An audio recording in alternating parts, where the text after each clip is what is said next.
Welcome to Channel AMEC, your insight to the Australian visa system.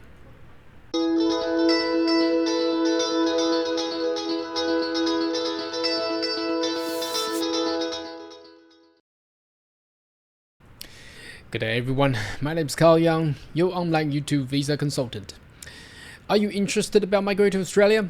Why don't you consider to subscribe to my channel and turn on the little bell on the side so once we have all the updates and news, you'll be the first one of getting all the insight. Now today's video is all about skill assessment, and today we are going to discuss in detail of how Trade Recognition Australia as authority and skill assessing authority, how they have different types of skill assessment platforms and how you should use it, and the eligibility, that whether or not you're going to meet the requirements. So I discovered that I have done some occupation with the skill assessment in the past, but not specifically dealing with just Trade Recognition Australia. So obviously with the name Trade Recognition Australia, it deals with all the trades, occupations for like chef, cook, pastry cook, carpenter, you name it, bricklayers, and all these trades work.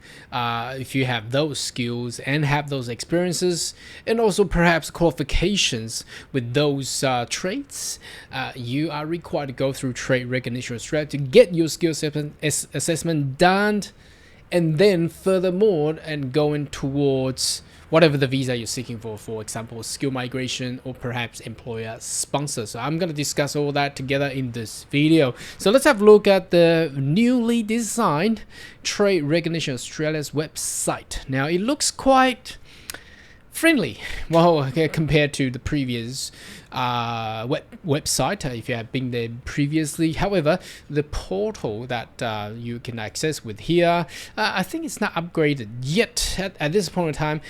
Just wanted to let you know, generally for all applications, once you hit payment and paid means the application is submitted. But for Trade Recognition Australia, it's a little bit different. Once you pay, doesn't mean you have submitted the application.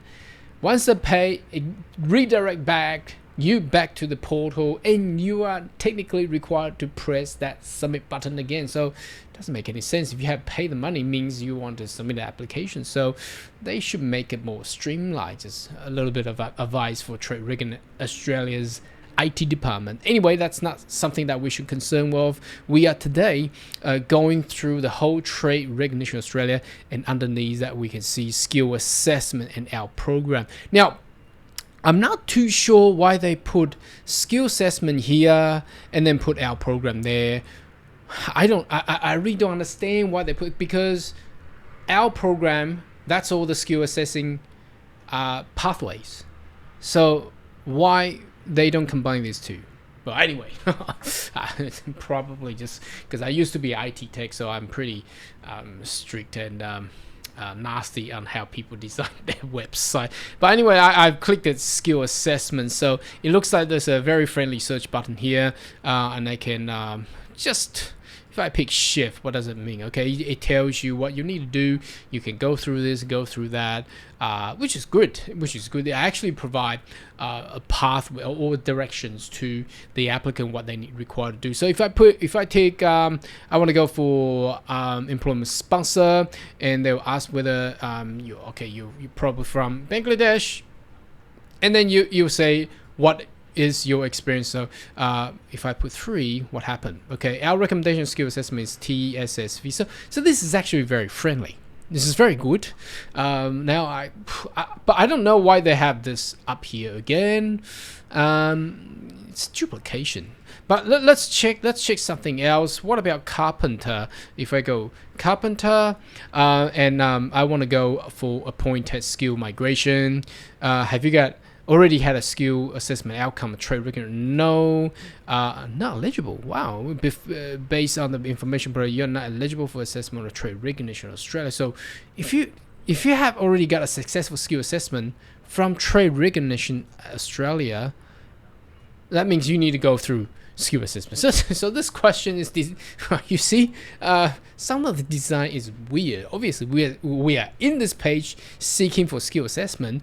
Why are they asking whether or not you have got skill assessment from Trade Recognition Australia? Anyway, okay. Let's carpenter for 485 visa. Do you have a certain qualification? Yes. Then you go to a JRP, so that's cool. If no, not eligible. Yep, that I think that's fair. If you go for employment sponsor, again, let's pick Hong Kong for instance. What is your experience? 3 years. Good. What if I put 5 years? Good. It's the same. So why do they differentiate with 3 year and 5 year? See, that's I'm trying to be picky, but again, I'm just showing you how the website works. None of above it obviously is not eligible, so you can have a little play on this page here. Now what I'm gonna do is I will head to our program, which it doesn't go through our program. I need to click on something else, hey? Okay, see all programs. Well, probably that's the button that I need to click. Okay, here we go. Very handy, very a lot of pictorial. But what I'm gonna do is I go to the first one with the job ready, and I'll go to the TSS and go to the skill migration program, and tell you a little bit of differences. It's actually a lot of duplication here, but for Trade Recognition Australia, they just wanted to stay as what they used to be, not too big of changes. So if you have studied a qualification of trade in Australia, for example, TAFE Queensland, TAFE New South Wales, TAFE Victoria, TAFE South Australia, TAFE Western Australia, with whatever the occupation that you're in, you would likely to go to job ready program, and the TAFE or whatever the institution will actually suggest you and advise you to go through job ready program while you are conducting those courses. So in job ready program, here we go. It consists of 4 steps. Now, some of them are actually duplicated. However, you cannot just say, you cannot just turn to Trade Recognition Australia and say, look, this is duplication, please correct it. That's not our job. Our job is just get the skill assessment. So if you have trade qualification completed in Australia, obviously the first thing you need to do is go to job ready program with the provisional skill assessment. So I've already got that clicked. So I go into that page 1 with the provisional skill assessment, PSA. Now what do you need here? The eligibility is quite simple. You have to be an international student, and you have achieved Australian qualification that is recognized and registered as a training organization with a CRICOS. CRICOS. Now, generally, if you hold a student visa, your institution definitely is under CRICOS and definitely under RTO, because that's a lawful institution, can actually help you issuing COE and allow you to get your student visa. So if you got that student visa, so you should be fine. So again, this is duplicated as well, because if you already is a student, international student holding a student visa, completing the qualification, it's automatically you have got this. But anyway, they just love to put that in there. While during your qualification, your study, you have completed 360 hours of employment vocational placement. So that's where the TAFE or the private institutions they send you off the campus and just for internship or vocational placements. You actually work, you actually put your hands on whatever the occupation that you. So if you're a carpenter, you put it on those timbers, nails, and whatever. If you're a chef or cook, you go to restaurant, kitchen, and conducting all type of different gourmet and plates and dining, whatever the practice that you're required to do. Okay, so the employment vocation plan must be related to your qualification for sure, and in an Australian workplace. Oh, for sure. They can't send you to New Zealand. Can they send you to Fiji? No, you have to work in Australia. Completed within 3 months immediately before submitting PSA. So once you graduate, obviously you submit all this, and during that time you submit PSA. So that's first step. That's pretty easy. No one will get that wrong. I hardly see anybody got that wrong. So step 2 requires, obviously you have graduated, you got into the workforce. What do you need to do? Okay, step 2, job ready employment, as you can see. So meaning that you're required to be employed. Okay, so to apply JRE, you must have successful previous, so step 1, PSA, have less than 4 months remaining on your student visa. Now, what does that mean? That basically means you either graduate or you are almost graduated. So you're probably holding another visa. If you have longer visa than 4 months, that means you haven't been graduated. So again, I think this is just redundant. I mean, how would you graduate and still have more than 4 months of student visa? That just doesn't make any sense. Anyway, hold or had applied visa that has unrestricted work rights. So that's 485 visa, technically. So that's a graduate temporary work visa, 485. Had enough time in your visa to complete step 2 to 4 for at least 12 months. So obviously, we're in a post-pandemic era, you lodge a 485 visa. Used to be 18 months, now they're giving you 24. So that is good part. So you at least get 24 months, so you'll be eligible and have eligible employment in the same occupation. So if you graduate as a commercial cook, you go into a chef, right? If you don't go become a bricklayer, you don't go become a carpenter, so that won't work. You need to register detail your employer when apply JRE. So that's all the portal thing that you need to go through this online portal. So once that's done, see, this is what I'm trying to say. This is redundant because if you go step 3, JRWA, so Job Ready Workplace Assessment, obviously you have done step 2, you register your employment and your employer onto the system, prove you have been paid for 863 hours over the last 6 months. So that means you have been working for 6 months. And that's it. So they're counting by hours. So what they're going to do is they're going to assess your pay slips, and they need to look into hours that you contributed every week. And that should actually come out from your pay slip or issued by your employer. Skill progress report. So this is SPR signed by you and your nominated supervisor. So you need to get that done and get them signed. Say, look, if you're a cook or chef, they sign it every day you go in. Yes, you complete your job.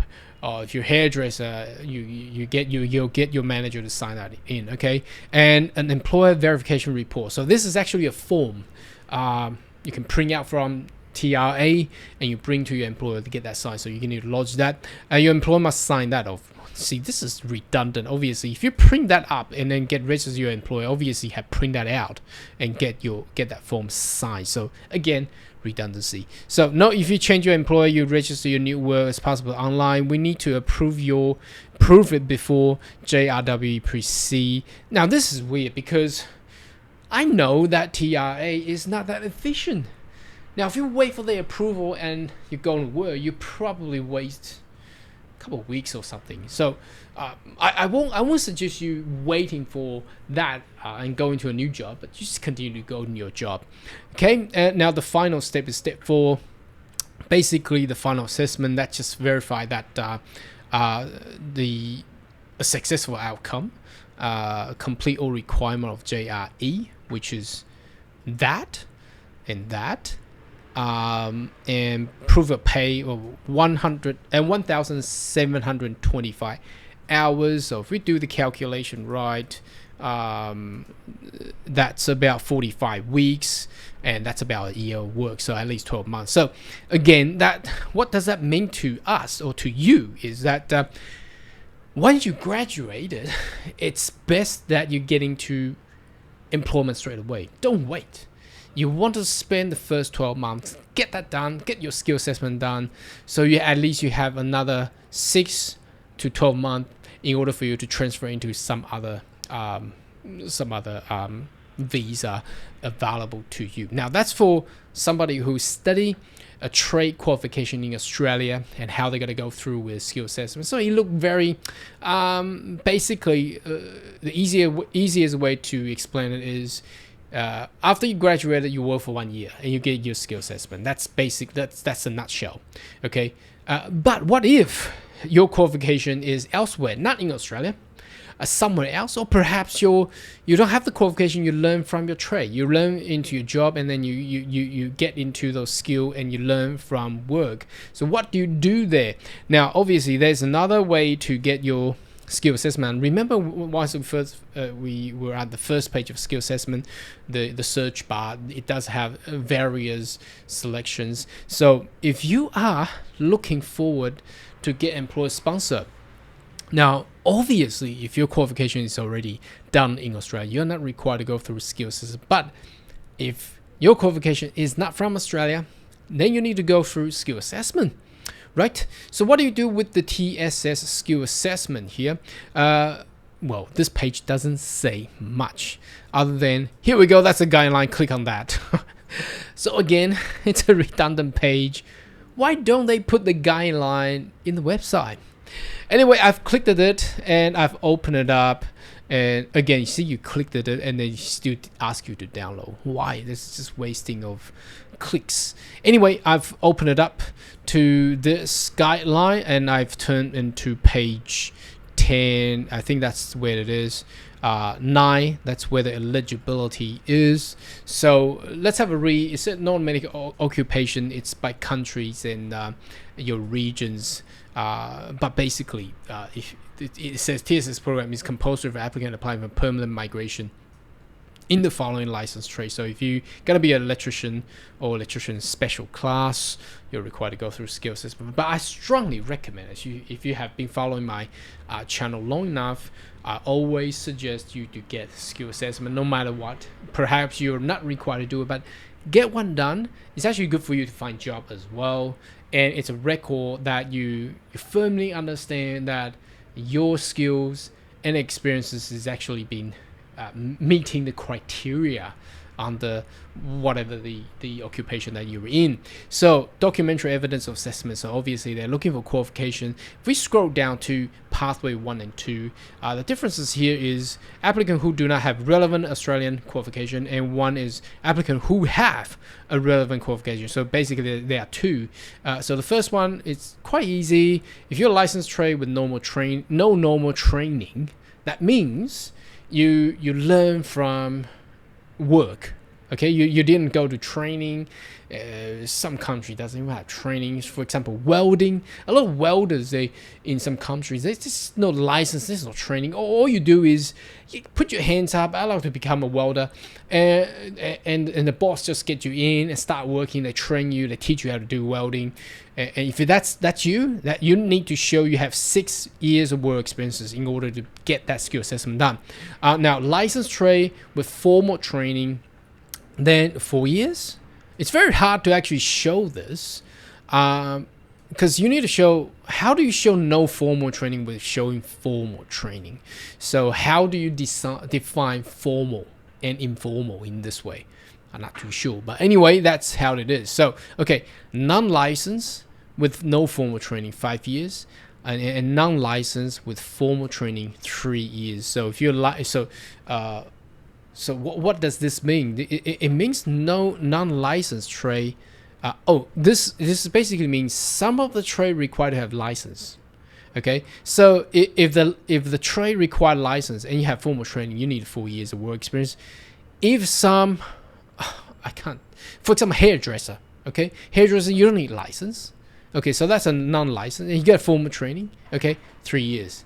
So that's basically what it actually meant for you. Okay, now pathway 2. So if you have got your qualification from Australia and identify Australian occupation license without restriction, in addition to the work experience documented described in 2.2, where's 2.2? 2.2 is right up there.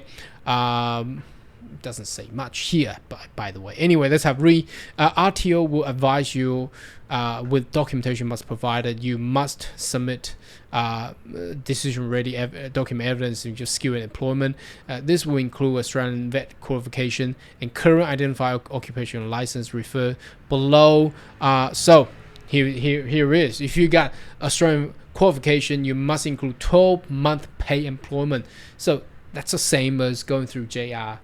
The job ready program, right? The JRP. So that's basically matching exactly to the JRP program. So that's what it is. So again, let's summarize this. If you decide to go through employment sponsored visa with a skill assessment, if your qualification is not gain in Australia. If it's then you need to go through those non-licensed and licensed qualification with formal training or non-formal training. So in a nutshell, it's between 3 to 6 years of work experience is required. But if you have a qualification in Australia, then all you're required to do is you show that qualification plus post qualification you have 1 year work experiences, then you meet that requirement as well. Now finally, last but not least, let's go through the migration skill assessment. So again, what is the difference between this one and the previous TSS skill assessment? Honestly, I think they are the same. They're the same. They just the title is different. Now, why do they do that? I don't know. I have no idea why TRA like to do that. And if you recall correctly, if we go back to TSS Employment Sponsors Skill Assessment, if you hold a Australian qualification, the assessment requirement is the same as the JRP. So why did they create JRP? I don't know. I have no idea. Anyway, same thing again, redundant page where it asks you to click here for the guidelines, which I did, and it asks you to click again for those access to those guideline files. So I've done that too. So you may see these, you might want to access it by yourself, but again, the way to read this is dodging all these. We don't want to know who actually authority and what's approval, but anyway, they're quite standard. In a way, it's driving me nuts. Okay, let's go to eligibility, because that's the main thing that we want to look for. All the other one is how to apply and the fees. If you got fail, how do you review or appeal? So let's scroll down to 2.1, which is eligibility. You need to check your skill with the occupation list on the website. If you're not eligible for MSA, if you are applicant in specific country, you go to offshore skill assessment. Now, offshore skill assessment in this one, I would say there's no differences. Let's have a look. So first thing is they want to check whether or not you get Australian qualification, and how do you show is you provide qualification, with the award or certificate and the academic transcript and your apprenticeship documents, which is, for example, for cook or chef, you get those logbook, you need to get your supervisor sign and stuff like that. Qualification verification assessment, they're looking for quality, level, relevance. But look, if you study in Australia, that you would have passed all this. So I have no idea why they still need to put all these and all these syllabus and things like that. But anyway, okay, let's continue to 2.3. Employment. What do you need to do with employment? Employment with employer, employment template. Each employer period claim support of your application must able confirm contact. So there's a way they want to contact your employer to check whether you actually work there. So the employer template it's the application, the form. You put in the employer's name, contact person, what sort of job you actually done, how many hours, how you get paid. It's the same as a reference letter. So they create it easier for employer to complete it. If you're self-employed, you still can do that. You just claim that you're self-employed, and there's a way they can assess you as well. Employment period, so consider full-time employment with 38 hours per week, which is standards. 20 hour considered as a part-time. So here we go. That's the very important table, and the only table that you should really pay attention to. So if your qualification award internationally means not in Australia, okay, not in Australia, then your employment required to show is you need to have 3 years of full-time employment after the qualification was issued, or your qualification issued study through RPL process. So that means you did not study in Australia. Now, if you have Australian qualification issued by RPL, 3-year full-time or equivalent part-time, or 6-year full-time or equivalent part-time employment. So so qualification issued internationally, and so that's I read it wrong. So if you got international qualification or Australian qualification. So then you need to show 3 years of work experiences in order to get that skill assessment done. Okay. Now, if you are not holding those qualifications, so qualification issued only by RPL, that means going through your experience and skill, not formal qualification, then you need to demonstrate more work experiences required. So summarize this. How would this actually be beneficial? So it's actually very hard for trade trade workers to actually migrate, because the work experience required to go through migration skill assessment under TRA is actually harder. So what they're trying to do is they want to either push you to study in Australia and go through JRP, or perhaps go through employment sponsor. As you can see, they are directing migrants in different ways. To me, I think it's not actually fair. For example, if you got enough work experiences, and why do they discriminate people who has wanted to gain migration assessment straight away, not being employed or not studying in Australia? Why do they discriminate that part of people? But anyway, that's how the policy works. So if you wanted to migrate to Australia with the trade qualifications, what do? You either find an employer who can sponsor you and go through skill assessment that way easier, or the other way, you study actual trade qualification in Australia.